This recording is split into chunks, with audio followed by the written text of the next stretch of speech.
It was early June 2017. I was taking a road trip with my 9-year-old son Tom to West Virginia to visit family. It was a long, stressful drive. My car didn't have working AC at the time, and it was an incredibly hot day, so we were a bit stressed out by the 6-hour mark.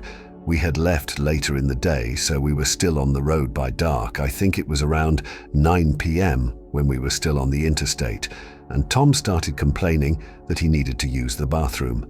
There was already tension in the car before this, but his constant complaining brought about a slight argument between the two of us. It was about personal stuff I'd rather not share with the internet. On last, I saw a blue rest area sign Zoom past us on the interstate, so I veered off into the rest area. It had a small building with 2 bathrooms, a couple vending machines, and a few benches. There were no other cars parked nearby, besides some big white pickup truck. As I pulled up next to the building, Tom got out in a hurry and ran to the bathroom. I left the car on because I knew he'd be back soon.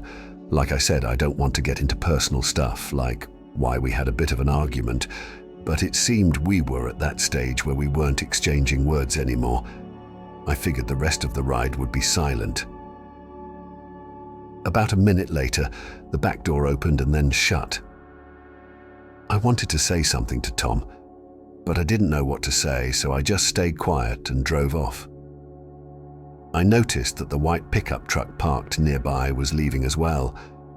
In fact, he was close behind me. I veered back onto the interstate and into the left lane, and the pickup truck did the same. I stepped on it a little, and so did he. He started flashing his lights, so I switched to the right lane, thinking he was nothing but an aggressive driver. But as soon as I switched to the right, so did he. He was still flashing his lights.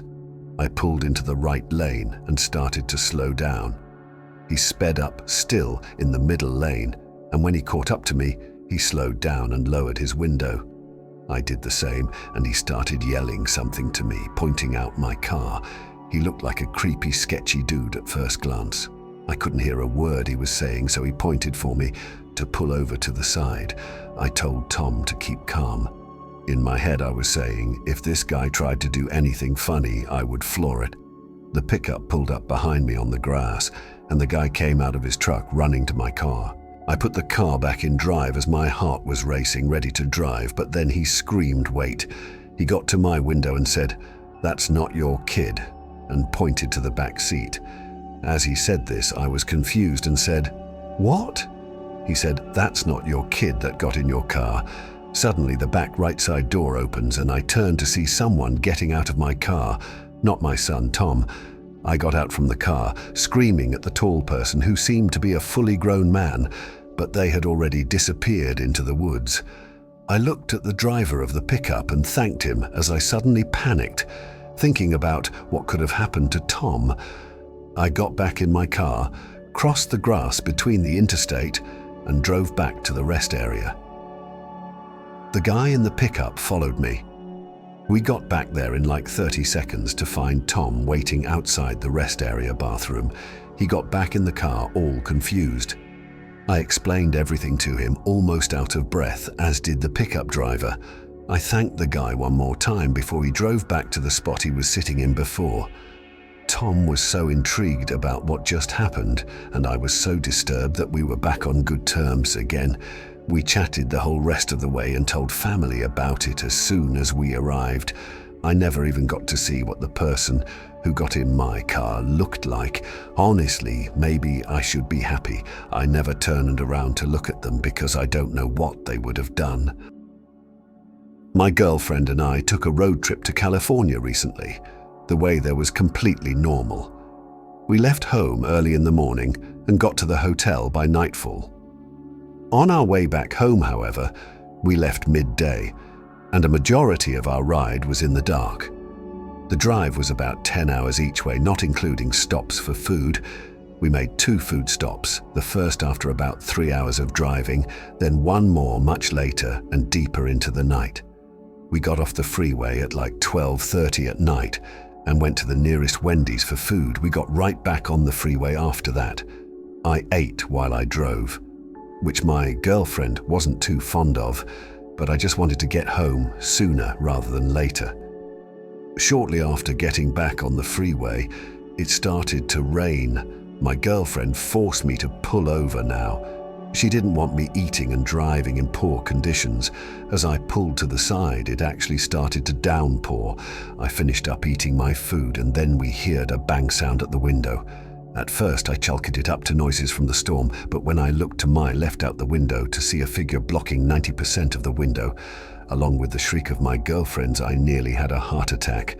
I didn't want to roll down the window given how hard it was pouring, but over the sound of the torrential rain pounding on the car, I couldn't hear what the person was saying. I opened the door a crack and yelled out to the person, who turned out to be a woman. She was soaked already and looked disheveled and scared. She asked for a ride, and what was I going to do? Tell her no in these conditions? I told her to get in the back seat. My girlfriend gave me a look. I don't know what kind of look exactly, but it looks kind of like a "why the hell did you let her in" kind of look. I asked the woman where she was heading. She didn't answer. I caught my girlfriend giving me a look again because of this. I ignored her and turned around to look at the woman in the back seat, assuming she didn't hear me.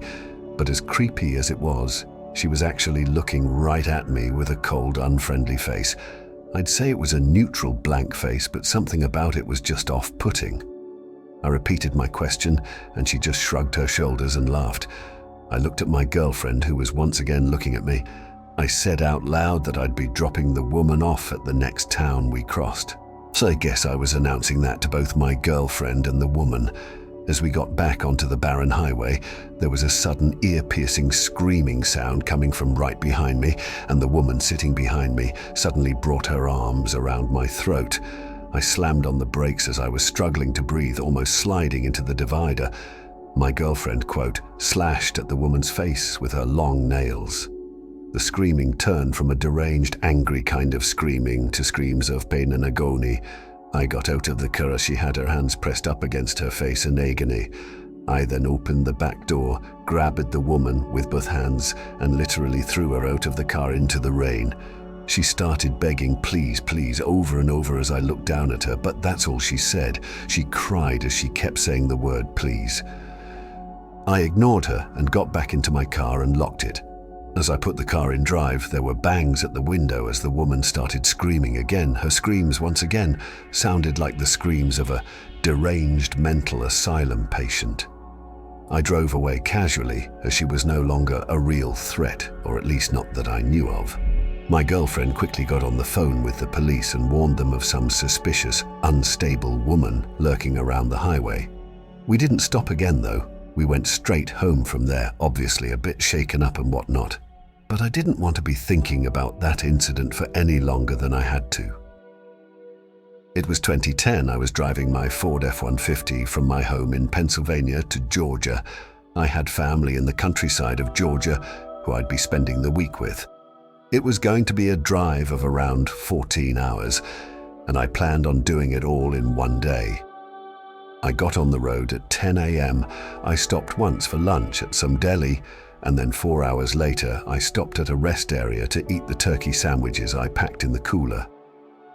After that, I didn't intend on making any other stops, besides for guests, one more time, of course. At about 11:30 p.m., I had just filled up the tank one more time, and now I had an ETA of about 12:30. I was admittedly getting very tired now. I didn't think to get coffee at the gas station for some reason. The route the GPS was taking me down from the gas station seemed a little odd. I wasn't on the highway anymore. It was just taking me down some country-esque side roads. My truck is high up, so I got a good view of everything, and I also had a light bar installed, which really helped in lighting up these pitch-black roads. I was so tired, and I knew I shouldn't have been driving anymore. But I was so close to my cousin's house that I had to keep going. I came to a stop sign and made a left turn off some quiet road onto an even quieter road. The speed limit on this road was 45 though, which was good. This road was empty of any kinds of buildings or houses. It was just woodland on either side. I was going like 55 to 60 miles per hour, blazing down this road since it really seemed like no other cars would be on this type of road at this hour. Then suddenly I saw like 4 shiny objects coming up fast in the road ahead of me. I slammed on the brakes, and as I got closer I figured out what they were. They were traffic drums, like those big cylinder traffic cones. My truck managed to come to a halt before I rammed into the drums. I got out of my truck with my baseball bat, confused as hell. I went over to the traffic drums and realized there was something else behind the traffic drums. It was a spike trap, like the kind police used. I did know what to think. Is there some kind of police activity going on, or did somebody set this up as a trap? I cautiously looked all around me as I inched back to my truck. Then I heard someone scream, "Help!" It came from the woods on the left side of the road. There was no way I was about to go into those woods. The most I was willing to do was call out, "What's wrong?" No answer. I walked to the edge of the road and looked into the forest. The only reason I could see anything was because of the lights for my truck. In the corner of my eye, I spotted him. Without looking directly at him, I saw someone crouched down behind a couple bushes. I didn't run. I just casually walked back to my car. When I got in and shut the door, I looked to my left to see 2 silhouettes by the edge of the woods on the side of the road, walking towards my truck. I drove the truck to the right side of the road onto the dirt and past the spike trap. I don't think they anticipated me actually going around, but when I looked in the rear view mirror, I saw at least 3 silhouettes standing by the traffic drums, lit up only briefly by the taillights of my truck. A few seconds later, they were gone, out of my vision and out of my life forever.